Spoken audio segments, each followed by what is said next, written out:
Hello, everyone. We're going to try to figure out what I was doing wrong with Dialogic, so that way I can actually help my friend who's having a problem with Dialogic right now. So today's video is about signals in Dialogic, and how you use them.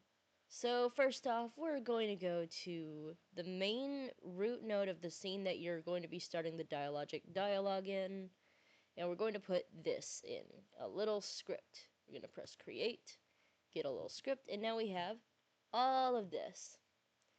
Now at some point we're going to want to do dialogic.start. Ooh, don't fall. .start. Trying not to drop my microphone.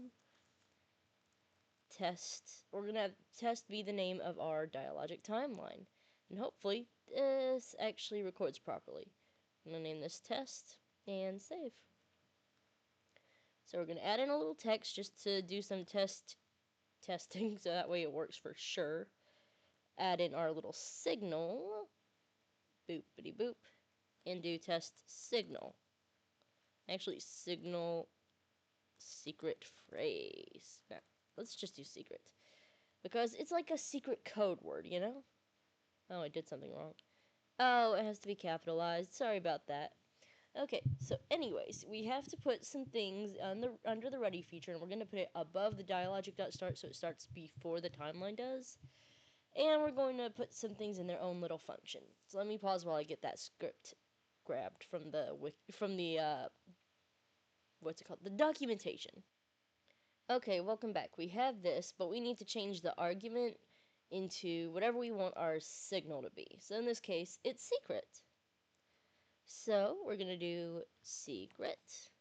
Whenever we do secret, we're going to print something was activated.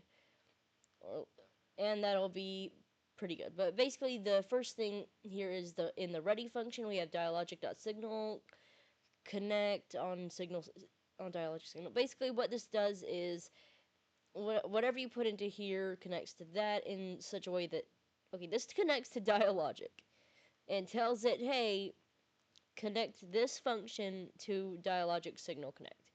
And when it does that, you can just put if your argument is equal to this, do this. Whatever your argument here is, you can just do like if argument equals anything, you can pull off any function. So for example, let's add a little bit of a visual item with a color rectangle. And let's make it nice and big. Let's make it to a nice color of some sort. I like green. Okay, that's a bit of a weird green.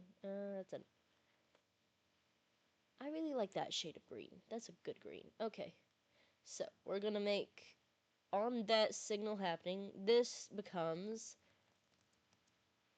not visible. It becomes invisible.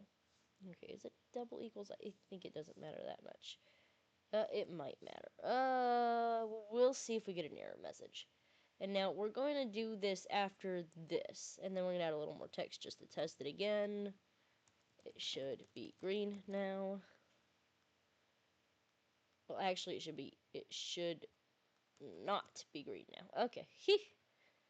Now we're going to save that scene by pressing Control S just because it makes it easier on me. And we're going to press this. Hotkeys are fun. Hotkeys are your friend. Oh, thank goodness. The recording's actually working this time.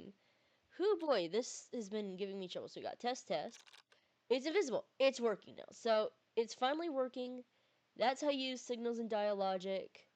That's me doing it all from scratch from the very start. Well, not from scratch. I copy-pasted the code from the documentation. But basically, that's how it works.